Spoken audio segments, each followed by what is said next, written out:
नमस्कार, आप देख रहे हैं 9 भारत समाचार। नमस्कार, आप देख रहे हैं नवभारत समाचार। मैं हूं नेहा राठी। आइए देखते हैं आज की बड़ी खबर। महाराष्ट्र के मुख्यमंत्री देवेंद्र फडणवीस ने पुणे में अजीत पवार के बेटे पार्थ पवार से जुड़े जमीन घोटाले के आरोपों की जांच के आदेश दिए।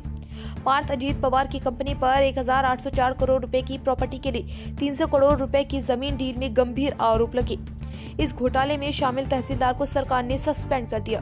आरोपी की पार्थ पवार की कंपनी ने पुणे में एक जमीन का टुकड़ा करीब 300 करोड़ रुपए में खरीदा था, जबकि उसकी मार्केट वैल्यू 1804 करोड़ रुपए थी।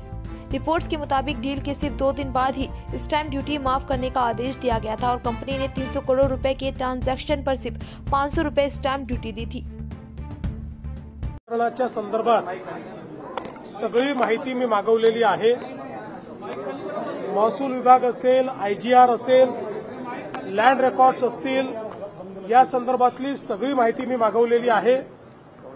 या संदर्भातले योग्य ते चौकशीचे आदेश देखील मी दिलेले आहेत आणि ही सगळी माहिती आणि जी काही प्राथमिक चौकशी आहे त्याच्या आधारावर या संदर्भात जी काही तुम्हाला सांगायचं ते मी सांगणार आहे। त्यामुळे अद्याप माझ्याकडे पूर्ण माहिती आलेली नाही। प्रायमा फेसी जे मुद्दे समोर येत आहेत ते मुद्दे गंभीर आहेत, त्याच्यामुळे त्याची योग्य प्रकारची माहिती घेऊनच बोललं पाहिजे। त्या दृष्टीनं मी ही माहिती आज सगळी माझ्याकडे येणार आहे। ती माहिती आल्यानंतर तुम्हाला या संदर्भात शासनाची पुढची दिशा काय, याच्यात कारवाई काय आहे, या सगळ्या गोष्टी सांगण्यात येतील। हायड्रोजन बॉम्ब संदर्भामध्ये असं आहे, पहिली गोष्ट अशी आहे की या संदर्भात उपमुख्यमंत्री ही अशा कुठल्या प्रकाराला पाठीशी घालतील असं माझं मत नाही। कारण या संदर्भात आमच्या सरकारचं एकमत आहे, कुठेही अनियमितता झाली असेल तर त्याच्यावर कारवाई झालीच पाहिजे, या मताचे आम्ही आहोत। त्यामुळे निश्चितपणे ही अनियमितता आहे की नाही हे पडताळून पाहिलं जाईल। अनियमितता असेल तर त्याच्यावर अतिशय कडक कारवाई ही केलीच जाईल। आहे त्यांनी तुमची ऑडिओ क्लिप ऐकून दाखवली कर्जमाफीबाबत आणि सरकारवर टीका केलेली आहे। मी या संदर्भात कालच बोललेलो आहे। उद्धव ठाकरे हे बाहेर पडले याचा मला आनंद आहे, कारण ते मुख्यमंत्री असताना जेव्हा शेतकऱ्यांवर संकट आलं होतं त्यावेळेस ते कार्पेटवरनं खाली उतरले नव्हते। त्यामुळे आता किमान सततच्या पराभवानंतर त्यांना एवढं तरी लक्षात आलेलं आहे की लोकांमध्ये जावं लागतं। पण आपणच बघितलं आहे की अनेक ठिकाणी शेतकऱ्यांनी पाठ फिरवलेली आहे, कारण त्यांना माहिती आहे की निवडणुका डोळ्यासमोर ठेवून या ठिकाणी हे आलेले आहेत। सरकारचं पॅकेज हे लोकांच्या खात्यामध्ये पोचतंय, त्यामुळे त्या ठिकाणी त्यांना कुठलाही प्रतिसाद हा फारसा जनतेकडनं मिळत नाही। लोक पकडून आणण्याचं काम चाललंय। हे खरं आहे की काही ठिकाणी अजून पॅकेज पोचलेलं नाही, त्यामुळे तिथल्या शेतकऱ्यांमध्ये काही संभ्रम आहे पोचणार आहे की नाही।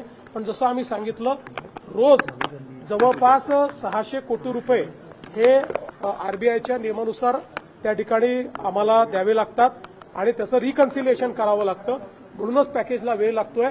पण आता जवळपास हे संपूर्ण पॅकेज येत्या काळामध्ये शेतकऱ्यांच्या खात्यामध्ये जाईल।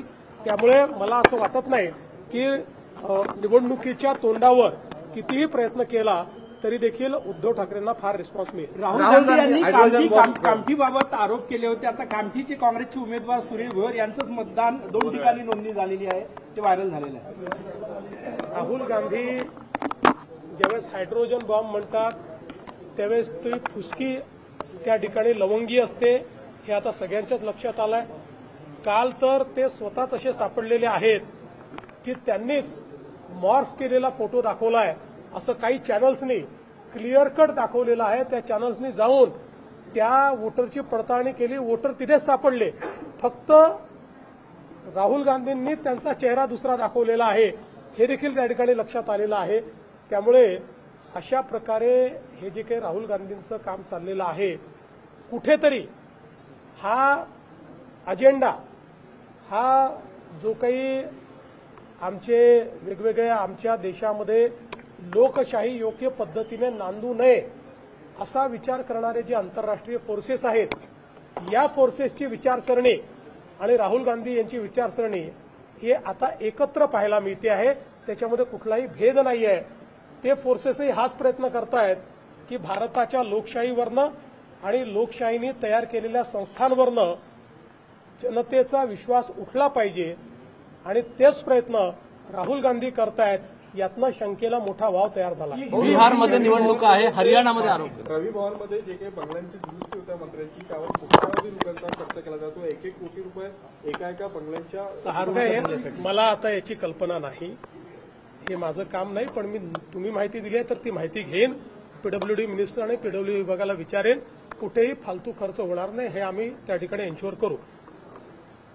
राहुल गांधी ने हाइड्रोजन बॉम्ब के नाम से जो बम फोड़ा वो बम था ही नहीं, न उसमें आवाज थी न उसमें ऊर्जा थी. ये तो छोटा लवंगी फटाका था. और मुझे ऐसा लगता है कि अब राहुल गांधी एक ऐसा एजेंडा चला रहे हैं जो एजेंडा इस देश में लोकतंत्र ठीक से नहीं चलना चाहिए, ऐसी जो बाहरी ताकतों का एजेंडा है उस एजेंडा से राहुल गांधी का एजेंडा मिलता है. क्योंकि ये सारी बाहरी ताकतें यही प्रयास कर रही है कि भारत के लोकतंत्र से और भारत के संविधान से जनता का विश्वास उठ जाए. और इसी के लिए ये सारी बाहरी ताकतें भारत के संविधान ने तैयार की हुई जो अलग अलग संस्थाएं हैं उन संस्थाओं पर क्वेश्चन मार्क तैयार हो, इस प्रकार का झूठा माहौल तैयार कर रही है, नैरेटिव तैयार कर रही है. और उसी नैरेटिव को राहुल गांधी चला रहे हैं. इससे दुख भरी बात क्या हो सकती है, जहां एक और हमारी सेना को भी जातिगत रूप से देखने का प्रयास राहुल गांधी करते हैं. तो मुझे समझ में नहीं आ रहा कि राहुल जी किसके लिए काम कर रहे हैं. सेना के ऊपर क्वेश्चन मार्क, संविधान के ऊपर क्वेश्चन मार्क, संविधान के संस्थाओं ने जो व्यवस्था खड़ी की है उसके ऊपर क्वेश्चन मार्क. ये एजेंडा किसका है, ये राहुल गांधी किसका एजेंडा चला रहे हैं, अब ये बिल्कुल स्पष्ट हो रहा है. सीसीआयला कापूस